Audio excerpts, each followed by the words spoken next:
Donc aux soins intensifs pédiatriques, on a régulièrement des actes techniques qui sont inconfortables pour l'enfant, pour lesquels on a historiquement l'habitude d'utiliser des médicaments. Et depuis qu'on utilise l'hypnose, chez les grands enfants notamment, on voit qu'on peut diminuer les doses de médicaments et faire les choses confortablement pour certains enfants qui sont bien réceptifs aux techniques d'hypnose.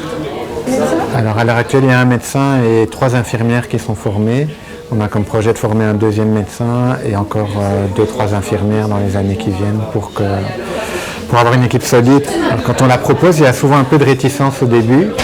Et puis après, quand ils reviennent près de leur enfant après et qu'ils se rendent compte que ça s'est bien passé, que l'enfant est confortable et qu'on leur montre qu'on a utilisé moins de médicaments que ce qu'on aurait utilisé, ils sont contents des résultats au final. Il y a toujours un peu de réticence au début parce qu'on leur vraiment très matérialisé, très technique. Et aller apporter quelque chose un peu moins technique, ça leur paraît un petit peu en contradiction avec l'environnement des soins intensifs. Mais au final, ils sont contents, je pense.